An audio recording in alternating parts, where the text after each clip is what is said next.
രാത്രി ലൈവില് നോറ ഭയങ്കര കരച്ചിലാണ്. എണ്ണിപ്പെറുക്കി റസ്മിനോട് പറഞ്ഞാണ് കരഞ്ഞുകൊണ്ടിരിക്കുന്നത്. ഇനിയിപ്പോ ക്യാമറ കാണിക്കാൻ കരയുന്നു എന്നൊരു പരാതി വേണ്ട എന്ന് കരുതിയിട്ടാണെന്ന് തോന്നുന്നു പൊതുപ്പൊക്കെ മൂടി പൊതുപ്പിന്റെ അടിയിൽ കിടന്നാണ് കരയുന്നത്. പക്ഷെ മൈക്കുള്ളതുകൊണ്ട് കാര്യം നമുക്ക് കേൾക്കാട്ടോ, അവിടെ എന്താണ് പറയുന്നത് എന്നുള്ള കാര്യം. പക്ഷെ കരയുന്നത് പൊതുപ്പിട്ട് മൂടിയതായതുകൊണ്ട് ആളെ നമുക്ക് കാണാനില്ല എന്ന് മാത്രമേ ഉള്ളൂ. പക്ഷെ സംസാരം നമുക്ക് അവിടെ കേൾക്കാം. റസ്മിന്റെ അടുത്താണ് സംസാരിച്ചുകൊണ്ടിരിക്കുന്നത്.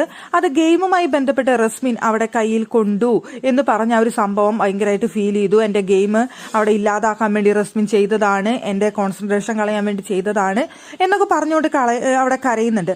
അതോടൊപ്പം തന്നെ അവിടെ നോറ പറയുന്ന മറ്റൊരു കാര്യം, ഈ വീട്ടിലുള്ള ആരും തന്നെ എന്നെ മൈൻഡ് ചെയ്യുന്നില്ല, എന്നോട് സംസാരിക്കുന്നില്ല, ഞാൻ എന്തെങ്കിലും ഒരു കാര്യത്തിനടുത്ത് ചെല്ലുമ്പോൾ അവർ മാറിപ്പോകുന്നു എന്നൊക്കെ പറഞ്ഞുകൊണ്ട് എണ്ണിപ്പെറുക്കിയാണ് കരയുന്നത്. ആർക്കും ഞാൻ ഒരു ദ്രോഹം ചെയ്തിട്ടില്ല, പക്ഷെ ആർക്കും എൻ്റെ അടുത്തൊരു സ്നേഹമില്ല, എന്നെ ഒറ്റപ്പെടുത്തുന്നു എന്നൊക്കെയാണ് നോറയുടെ കരച്ചിലിന്റെ പ്രധാന കാരണങ്ങൾ. പക്ഷെ സത്യത്തിൽ അപ്പോഴാണ് ഞാൻ ഇതിനു മുമ്പുള്ള 1-2 സംഭവങ്ങൾ ഞാൻ ആലോചിച്ചത്. നമ്മുടെ പ്യൂപ്പിൾസ് റൂമിൽ ഇരുന്നിട്ട് എല്ലാ പെണ്ണുങ്ങളും ഉണ്ട് അവിടെ ഉള്ളത്. എല്ലാവരും അവിടെ ഇരുന്നുകൊണ്ട് ആ താമരയിൽ ഇരുന്ന് സംസാരിക്കാണ്. അപ്പൊ താഴെ അപ്പുറത്തായിട്ട് നോറ ഇരിക്കുന്നുണ്ട്. എല്ലാവരും കോമഡി പറഞ്ഞ് നന്നായിട്ട് ചിരിക്കുന്നുണ്ട്. എല്ലാവരും ചിരിക്കുന്ന സമയത്ത് നോറ മാത്രം ചിരിക്കുന്നില്ല. അപ്പൊ റസ്മി ചോദിക്കുന്നുണ്ട്, അല്ല എന്താ നോറ നീ ചിരിക്കാത്തതെന്ന് ചോദിച്ചപ്പോ ഒന്നുമില്ല എന്ന് പറഞ്ഞുകൊണ്ട് നോറ അവിടെ നിന്ന് എഴുന്നേറ്റ് പോകുന്നുണ്ട്. എനിക്ക് തോന്നുന്നു ഇന്നലെ മിനിഞ്ഞാന്നുണ്ടായ സംഭവമാണത്.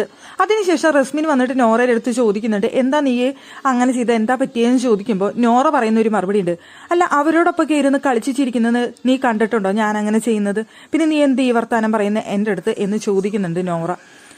അതിനുശേഷം പിന്നെ കഴിഞ്ഞ ദിവസം ഇവരെല്ലാവരും ആ വീട്ടിലുള്ള എല്ലാവരും കൂടിയിട്ട് ഗെയിം കളിക്കുന്നുണ്ട്. കുഞ്ഞു കുട്ടികളുടെ ഗെയിമൊക്കെയാണ്, കണ്ണുപൊത്തി കളിയും അതിനുശേഷം അവിടെ അങ്ങനത്തെ കളികളൊക്കെയാണ്, വെള്ളം കരയും ഒക്കെയാണ് അവർ കളിച്ചിരുന്നത് രാത്രി. ആ സമയത്ത് ഇതിനൊക്കെ ഇനി നോറയെ അവർ വിളിക്കുന്നുണ്ട്. ഒരു എണ്ണത്തിൽ ഇവരൊപ്പം കളിക്കാനായിട്ട് നോറ പോയില്ല. അവർ വിളിക്കാഞ്ഞിട്ടല്ല, വിളിക്കുന്നത് ഞാൻ ലൈവിൽ കണ്ടതാണ്.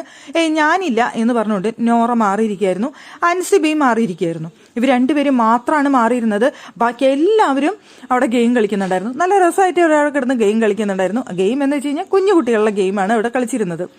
അല്ല, എന്നിട്ട് ഈ നോറ ഇവരെല്ലാവരും എന്നെ ഒറ്റപ്പെടുത്തുന്നു എന്ന് പറഞ്ഞപ്പോൾ എനിക്ക് തോന്നിയത്, അല്ല നോറ അവരെയാണോ ഒറ്റപ്പെടുത്തുന്നത്, അവര് നോറയാണോ ഒറ്റപ്പെടുത്തുന്നത് എന്നൊരു കൺഫ്യൂഷനിലായി പോയി ഞാൻ. നോറയ്ക്ക് അവിടെ ഒറ്റപ്പെടൽ സ്ട്രാറ്റജിയാണ് വേണ്ടത്. അതിനുവേണ്ടി എല്ലാവരും കൂടി എന്നെ ഒറ്റപ്പെടുത്തുന്നു എന്ന് വരുത്തി തീർക്കാനായിട്ട് നോറ കുറേ കഷ്ടപ്പെടുന്നുണ്ട്.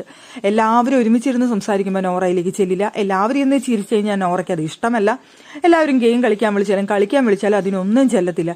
എന്നിട്ട് പറയുന്നു അവരാരും എന്നോട് മിണ്ടുന്നില്ല, അവരെല്ലാവരും എന്നെ കൂട്ടുന്നില്ല, ഞാൻ സംസാരിക്കാൻ ചെല്ലുമ്പോൾ അവർ എഴുന്നേറ്റ് പോകുന്നു, അല്ലെങ്കിൽ അവർ സംസാരിച്ചുകൊണ്ടിരിക്കുമ്പോൾ ഞാൻ അങ്ങോട്ട് ചെന്ന് കഴിഞ്ഞാൽ അവർ സംസാരം നിർത്തുന്നു. എൻ്റെ പൊന്നോ എനിക്ക് വയ്യ, ആരാണിത് പറയുന്നതെന്ന് കൂടി ആലോചിക്കണം.